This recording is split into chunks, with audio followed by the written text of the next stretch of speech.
జయ నీలమోహన జయ కాలదమన జయ నీలమోహన జయ కాలదమన హే ద్వారకావాస కరుణాల వాల జయ నీలమోహన జయ కాలదమన హే ద్వారకావాస కరుణాల వాల జయ నీలమోహన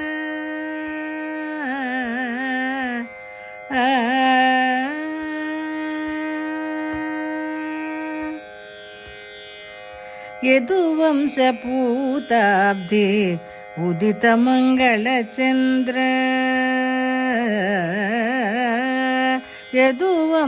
యదువంశపూతాబ్ధి ఉదిత మంగళచంద్ర సచ్చిదానందైక పరవిచిక భరిత సచ్చిదానందైక పరవిచిక భరిత జ్ఞానార్ణవసాంద్ర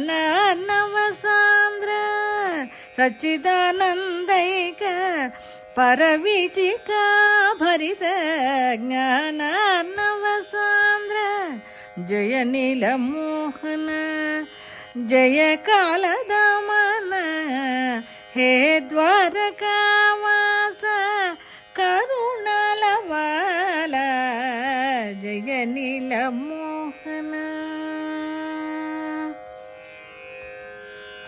కరగుచేలము తనువు నీకు చేలుడనగుచు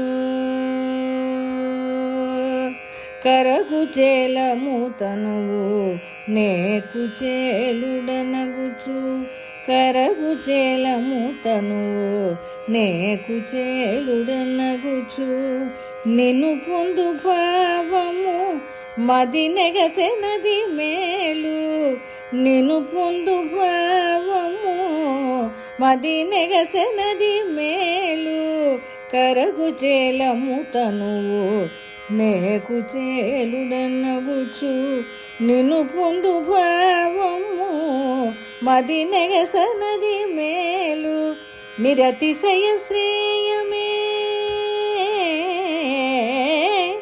నిరతిశయ శ్రేయమే నిన్ను చూడ చాలు నిరతిశయ శ్రేయమే నిన్ను చూడ చాలు జయ నీలమోహన జయ కాలదమన హే ద్వారకావాస కరుణాల వాల జయ నీలమోహన లలిత రాస క్రీడావనము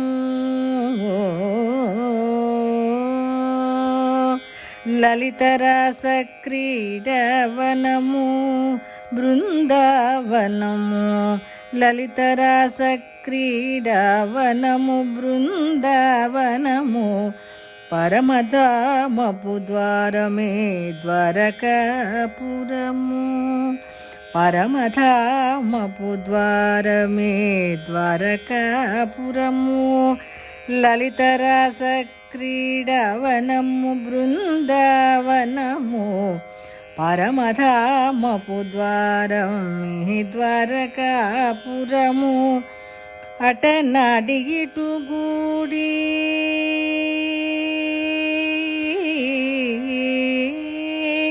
అటనాడ ఇటుగూడి అటనాడి ఇటుగూడి ఫలములు సగడి వాణి అటనాడి ఇటుగూడి ఫలములు సగడి వాణి శరణన్న చాలునే దరి చేర్చువాడు శరణన్న చాలునే దరి చేర్చువాడు జయ నీలమోహన జయ కాలదమన హే ద్వారకావాస కరుణాల వాల జయ నీలమోహన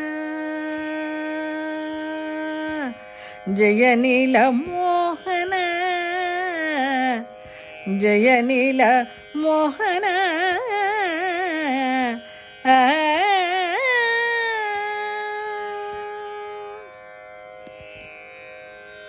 హరి ఓం శ్రీ గురుభ్యో నమః. ఓ పరీక్షితు, ఆ నాభి చక్రవర్తి ప్రజల యొక్క అనుమతితో, తర్వాత ప్రకృతులు, మంత్రులు, అక్కడ ఉండేటువంటి ఋషుల యొక్క వీళ్ళ యొక్క అనుమతితో ఆయన తన కుమారుడైనటువంటి ఋషభుడికి రాజ్యాభిషేకం చేశాడయ్యా. చేసేసిన తర్వాత అలా ఉండేటువంటి వాడు ఇండిపెండెంట్గా ఉండకుండా బ్రాహ్మణేషు ఉపనిధాయ అన్నాడు. అంటే ఏమిటన్నమాట, బ్రహ్మవేత్తలైనటువంటి, జ్ఞానపరులైనటువంటి వాళ్ళు, వివేకం కలిగినటువంటి వాళ్ళు, పరతత్వం తెలిసినటువంటి వాళ్ళు, సరైనటువంటి నిర్దేశం ఇవ్వగలిగినటువంటి బ్రహ్మవేత్తల అదుపాజ్ఞలలో వృషభ చక్రవర్తిని ఉంచాడు అయినది. అంటే ఏమిటి, మనకేదో రకరకాలైనటువంటి సలహాదారుని పెట్టేసేసుకుని వాళ్ళు ఏం చెప్తే అది చేసేస్తూ ఉంటాం. ఆ సలహాదారులు ఈ చేసేద్దామండి, అది చేసేద్దామండి, ఇలా చేద్దాం, అలా చేద్దాం, ఈ స్తోత్రం చదివేద్దాం, ఆ స్తోత్రం చదివేద్దాం, అది చేసేద్దాం, ఇది చేసేద్దాం అని తెలియనటువంటి వాళ్ళ యొక్క అధిపాజ్ఞలలో ఆ అధికారి కానీ, ఆ రాజ్యాధికారి కానీ, ఆ రాజు కానీ, ఆ కలెక్టర్ కానీ, ఆ గృహస్థు కానీ ఉండకూడదు. ఒక వ్యవస్థను నడిపించేటువంటి వాడికి బ్రహ్మవేత్తల యొక్క అదుపాజ్ఞంలో వాడు ఉండాలి అని భాగవతంలో సుఖ మహర్షి ఆ విధంగా చెప్తూ ఉన్నాడు. కాబట్టి మనం ఎవరి సలహాలు తీసుకుంటున్నాం, ఎలా ఉన్నాం, మనం మన సలహాలు ఇచ్చేటువంటి వాళ్ళ యొక్క అదుపాజ్ఞంలో మనం ఉన్నామా లేదా అనేటువంటి విషయాన్ని కూడా చాలా జాగ్రత్తగా గమనించాల్సినటువంటి అవసరం ఉంటుంది.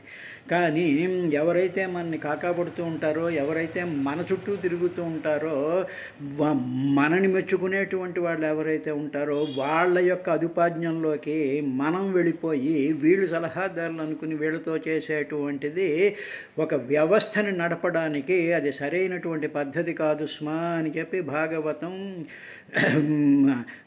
ఇండైరెక్ట్గా మనకు హెచ్చరిస్తూ ఉన్నది అనేటువంటి విషయాన్ని మనం గ్రహించుకున్న తర్వాత సుఖబ్రహ్మ ఇంకా ఏమన్నాడు అంటే, యస్య పాండవేయ శ్లోకా ఉదారహంతి కోను తత్కర్మ రాజర్షేర్నాభే అన్వాచ రేత్ పుమాన్ అపత్యతామగాద్యస్య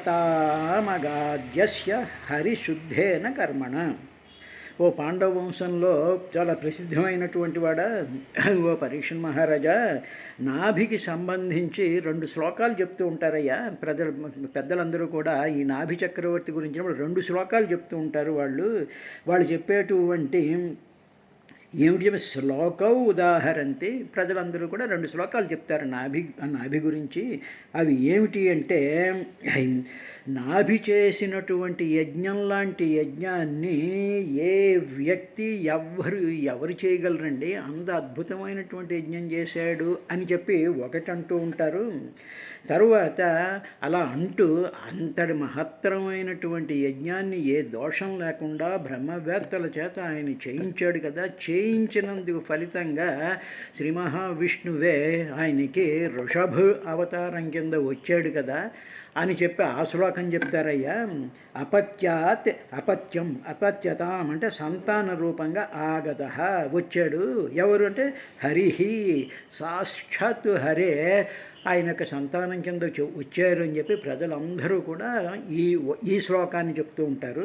తర్వాత ఇక 2వ శ్లోకం ఏంటంటే, బ్రహ్మణ్యో అన్యః కుతో నాభిర్విప్రా మంగళపూజితా యస్య బర్హిసి యజ్ఞేశం దర్శయామాసు రోజసా అని.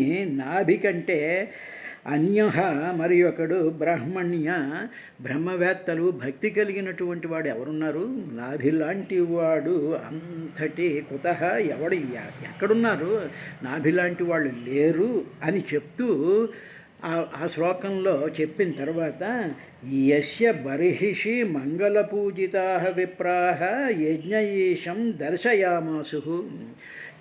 ఆయన ఒక్కడే కాదు, ఆయనకి సలహాల కింద ఉంటూ ఆయన చేత ఆ కార్యక్రమాన్ని చేయించినటువంటి మంగళ పూజిత, చాలా శ్రద్ధగా ఆ యజ్ఞం చేయించినటువంటి ఆ మహానుభావులైనటువంటి ఋత్విక్ ఎవరైతే ఉన్నారో వాళ్ళని ఈయన పరిపూర్ణంగా సంతుష్టిపరిచినటువంటి విప్రాహ, వాళ్ళు ఆ దేవతలు, ఆ వేదవేత్తలు ఓజసాహ మంత్రశక్తి చేత, అంటే ఓజస్సు అంటే మనం మాట్లాడేటువంటి మాటల్లో ఉండేటువంటి శక్తిని ఓజస్సు అని కూడా అంటారు. కాబట్టి ఓజసాహ యజ్ఞఈశం, ఆ మంత్రశక్తి చేత యజ్ఞేశ్వరుడైనటువంటి ఆ శ్రీహరిని దర్శయామాసు, సాక్షాత్కరింపజేశారు ఆ బ్రహ్మవేత్తలు, ఆ ఋత్వికులు, ఆ యజ్ఞం చేయించినటువంటి వాళ్ళు అని చెప్పి, అటు నాభి చక్రవర్తి తప్ప ఎవడు చేయగలడు ఇటువంటి యజ్ఞాన్ని చేసి పరమాత్మనే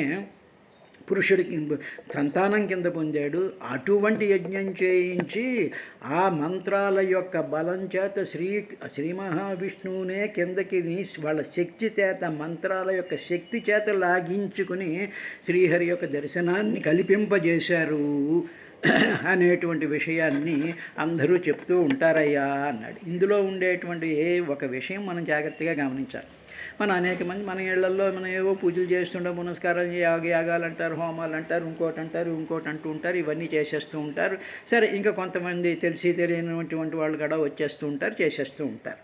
కానీ ఆ యజ్ఞమో లేకపోతే ఆ హోమమో లేకపోతే ఆ పూజో లేకపోతే ఆ కర్మ చేసేటువంటి వాడికి మొట్టమొదట శ్రద్ధ ఉండాలి, భక్తి ఉండాలి, జ్ఞానం ఉండాలి, తాను ఏం చేస్తున్నాడో అనేటువంటి ఆ స్తోత్రం మీదో, ఆ మంత్రం మీదో, దాని మీదో పరిపూర్ణమైనటువంటి అవగాహన ఉండాలి. నంబర్ 1. రెండవది, తాను పఠించేటువంటి మంత్రం కానీ, తాను పఠించేటువంటి స్తోత్రం కానీ, దాని యొక్క జ్ఞానం అంతా కూడా ఈ పని చేయించేటువంటి వాడికి పూర్తిగా అవగాహన ఉండాలి. ఉన్న తరువాత ఏం జరుగుతుందంటే, అప్పుడు ఈ మంత్రోచ్చారణ చేసినటువంటి వేద పండితుడో ఇంకొకడో ఎవడో ఉన్నాడో వాడికి ఏ విధమైనటువంటి అహంకారము లేకుండా ఆ మంత్రంలో ఉండేటువంటి శక్తి చేత ఏ దేవతనైతే ఉపాసన చేస్తున్నామో ఆ మంత్రం యొక్క శక్తి కిందకి లాక్కొస్తుంది, వీడు కాదు. ఇక్కడ అందరూ ఎక్కడ బోల్తా పడుతుంటారు, అబ్బో ఆయన చేసేసేటప్పటికి వచ్చేస్తాడండి అని ఆయన మీద పెడుతూ ఉంటాం. కాదు, ఆ చేయించేటువంటి వ్యక్తి మంత్రపూతమై ఉండాలి. ఆ వ్యక్తికి శ్రద్ధ ఉండాలి, భక్తి ఉండాలి, ధ్యానం ఉండాలి, ఆ మంత్రాల యొక్క అర్థం తెలియాలి, వాటి యొక్క పరిపూర్ణమైనటువంటి అనుభవాన్ని ఉండాలి. అలా ఉండాలి అంటే ఎంతో సాధన చేసుకుంటూ ఉండాలి. అలాగ చేసుకున్నటువంటి వాళ్ళు పలికినటువంటి మంత్రాలలో ఉండేటువంటి శక్తి చేత, అది చెప్తుండే విప్రాహ ఓజసాహ యజ్ఞఈశం దర్శయామాసు, వాళ్ళు సాక్షాత్కరింపజేశారు.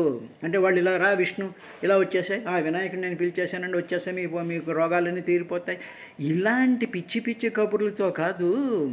విప్రాహ ఓజసాహ, ఓజస అంటే వాక్కులలో ఉండేటువంటి మంత్రశక్తి లాక్కొస్తుంది. ఆ మంత్రశక్తి వీడు దాన్ని ఉచ్చారణ చేస్తూ ఉండేటప్పటికి ఆ శక్తిని వీడు అనుభవించాలి. దాని దృశ్యం తెలియాలి, ఆ రూపం తెలియాలి, ఆ ఆకారం యొక్క శక్తి తెలియాలి. తెలిసి దాన్ని అనుభవపూర్వకంగా తీసుకుని తానే ఆ శక్తి స్వరూపం కింద మారినప్పుడు భగవంతుడు అనుగ్రహం చేస్తేనే వచ్చి దర్శయామాసు అని ఈ 2 శ్లోకాలు చెప్తూ ఉన్నారయ్యా అని సుఖబ్రహ్మ పరీక్షణ్ మహారాజుకి చెప్పాడు. చెప్పిన తర్వాత అత భగవాన్ ఋషభదేవ స్వవర్షం కర్మక్షేత్రమనుమన్యమాన ప్రదర్శిత గురుకులావాసో లబ్ధ వరైర్గురుభి అనుజ్ఞాతో గృహమేధినాం ధర్మాన్ అనుశిక్షమాణో జయంత్యామింద్రదత్తాయామ ఉభయలక్షణం కర్మ సమామ్నాయామ్నాత్మభి యుంజన్నాత్మజానాం ఆత్మా సమానానాం శతం జనయామాస.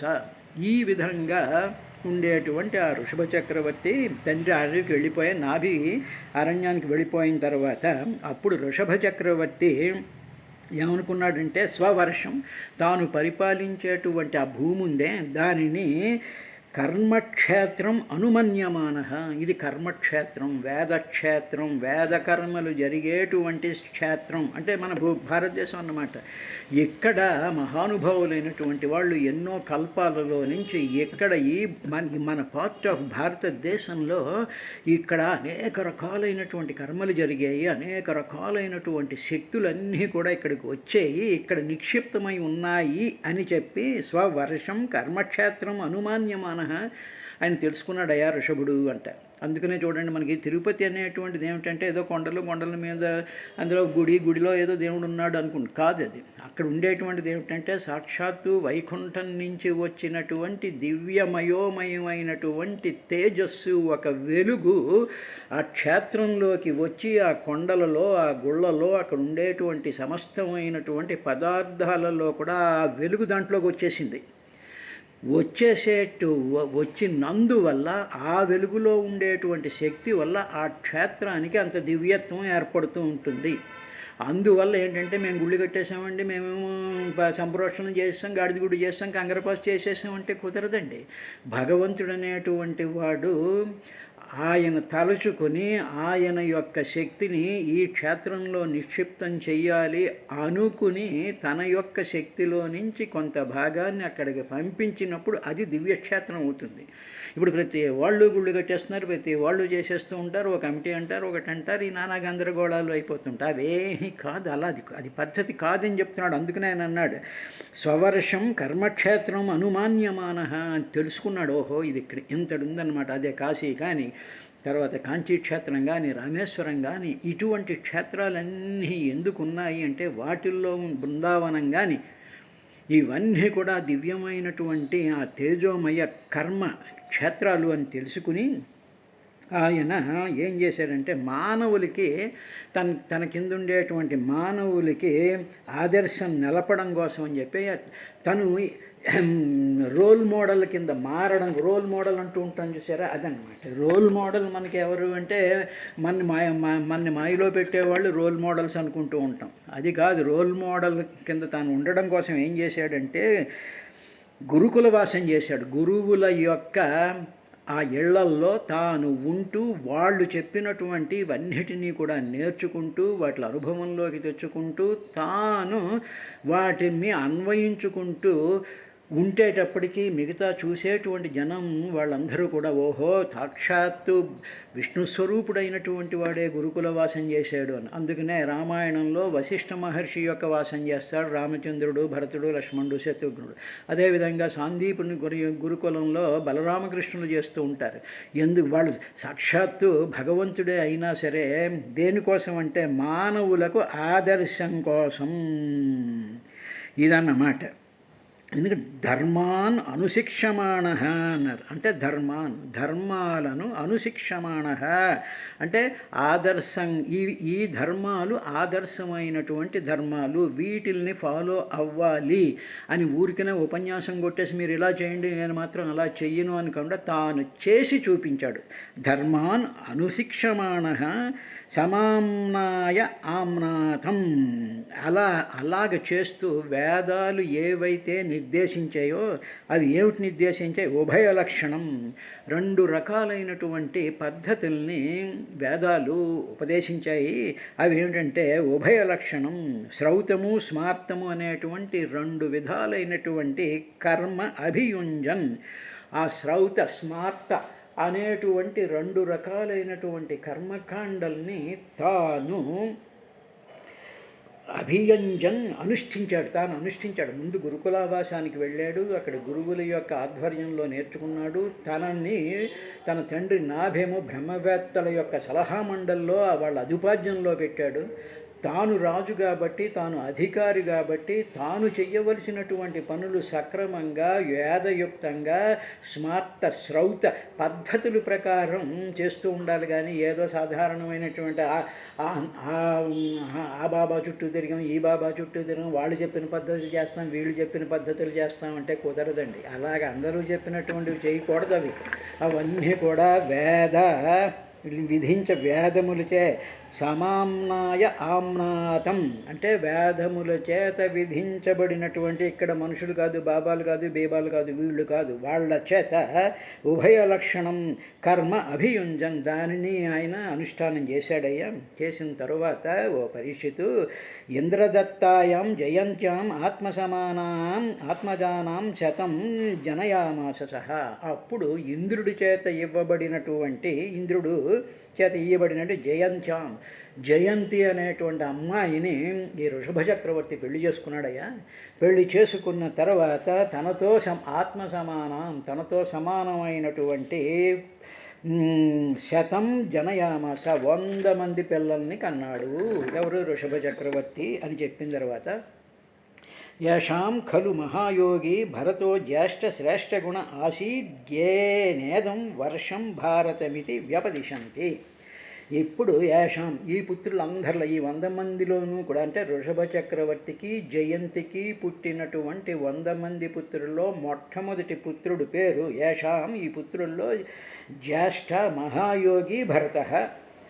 అందులో పెద్ద కుమారుడు ఎవరైతే ఉన్నాడో అతను భరతుడు. అతను దేంట్లో మహాయోగ తత్వం కలిగినటువంటి భరత.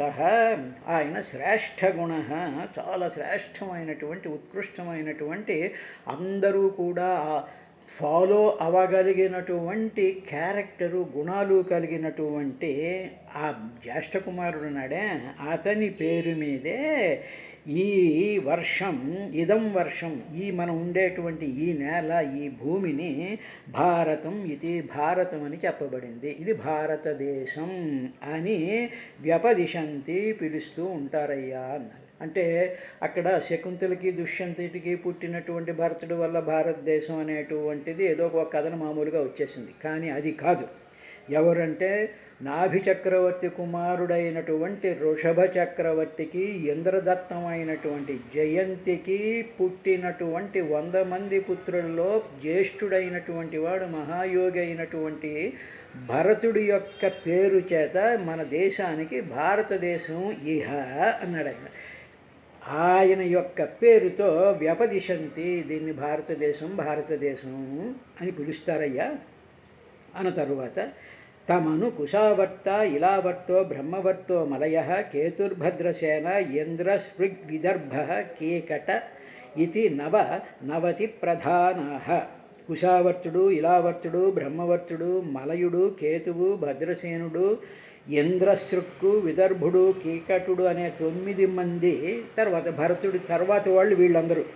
ఈ 9 మంది భరతుని తర్వాత సోదరులు వాళ్ళు, అంటే భరతుడు ఫస్ట్, తర్వాత ఈ 9 మంది అన్నమాట.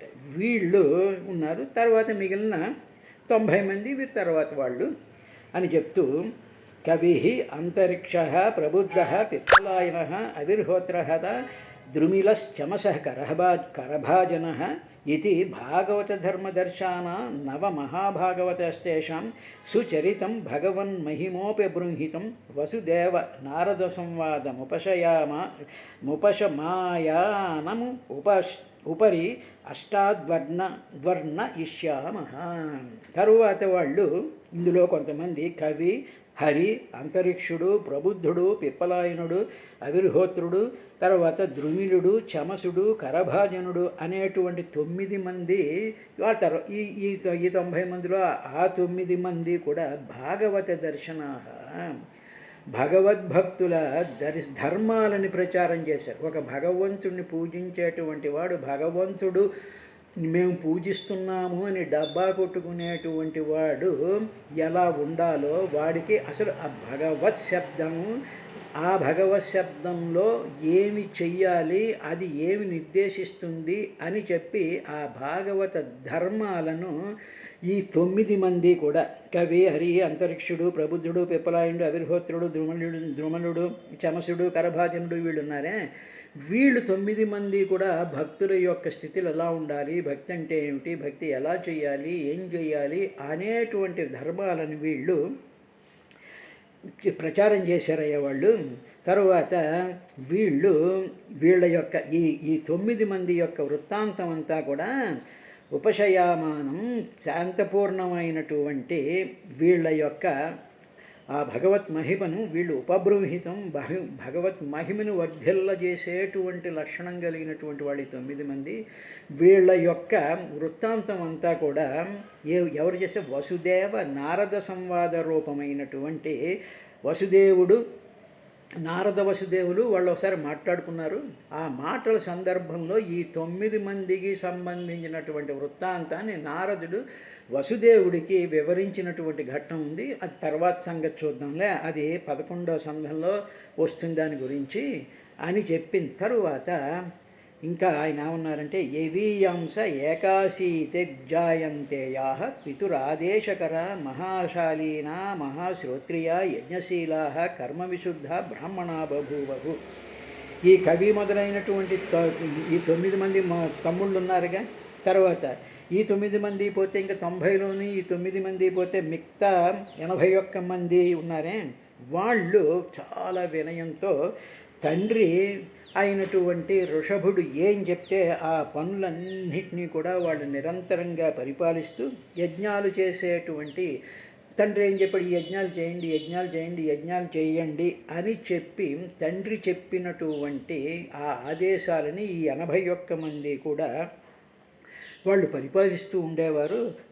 అలాగా వాళ్ళు గొప్ప వేదవేత్తలై పుణ్యకర్మలు చేస్తూ పవిత్రులై వేదపారాయణులు అయ్యారయ్యా వాళ్ళు అని. ఇక్కడికి వచ్చాడు యజ్ఞం అండి, యజ్ఞం అండి, యజ్ఞం అండి అంటూ ఉంటాను సరే. యజ్ఞం అనేటప్పటికి మనకు ఉండేటువంటి ఐడియా ఏమిటంటే ఏదో 4 ఇటుకలు పేర్చి హోమకుండం పెట్టి దాంట్లో 4 పిలక పండితులను ఇటు అటు కూర్చోబెట్టేసేసి వాళ్ళు ఏదో మంత్రాలు చదివేస్తూ ఉంటే పక్కన కూర్చుని దాంట్లోకి అన్ని దెమరించేస్తూ ఉండి దాని చుట్టూ నమస్కారాలు పెట్టేసేసి ఈ విధంగా ఉండేటువంటి భావన మనకుంది. అసలు భావన ఏమిటంటే యజ్ఞము అనేటువంటి దానికి వేదం ఇచ్చినటువంటి డెఫినేషన్ ఏమిటంటే సమస్త జీవులకి, ఒక మానవులకే కాదు, భూమండలంలో ఉండేటువంటి 84 లక్షల జీవరాశులకు పూర్తిగా వాళ్ళ యొక్క క్షేమం కోసం, వాటి యొక్క ఆరోగ్యాల కోసం, వాటి యొక్క జీవన ప్రమాణాలు పెరగడం కోసం, వాటి సౌఖ్యం కోసం, అవి శాంతంగా ఉండి నివసించడం కోసం, వాటి ధర్మాలని అవి పరిపాలించడం కోసం చేసేటువంటి ఆ ప్రక్రియలను, అంటే సర్వ జీవుల యొక్క సుఖశాంతులు ఏ విధంగా పొందుతారు, ఏది చేస్తే 84 లక్షల జీవరాశులు కూడా సుఖంగా ఉంటాయి, శాంతంగా ఉంటాయి, భగవత్పరం అవుతాయి అని చేసేటువంటి ప్రాజెక్ట్స్ని యజ్ఞములు అంటారు. అది పూజే కావచ్చు, హోమమే కావచ్చు, వ్యవసాయమే కావచ్చు, విద్యాదానమే కావచ్చు, రకరకాలైనటువంటి ఉపయోగకరమైనటువంటి పనులను యజ్ఞములు అంటారు. కాబట్టి 81 మంది వాళ్ళు ఏం చేశారంటే కర్మ విశుద్ధా, పుణ్యమైనటువంటి కర్మల చేత చేస్తూ ఈ కర్మలు ఎవరికి ఏది ఉపయోగము అనేటువంటి విషయం అంతా ఎక్కడుంటుందంటే వేదంలో ఉంటుంది. కాబట్టి వాళ్ళు బ్రాహ్మణ వేదపరాయణులుగా బభూహు అయిరి. వాళ్ళు వేదంలో ఉండేటువంటి ఆ విషయాలన్నీ నేర్చుకుని 84 లక్షల జీవరాశులకి ఉపయోగార్థం చేసేటువంటి ప్రాజెక్ట్స్ని యజ్ఞములు అంటారు. ఆ యజ్ఞాలు వాళ్ళు చేశారయ్యా అన్నాడు. రేపటి కార్యక్రమంలో ఇంకా సుఖబ్రహ్మ పరీక్ష మహారాజుకి ఏం వివరించాడు అనేటువంటి విశేషాన్ని చూద్దాం.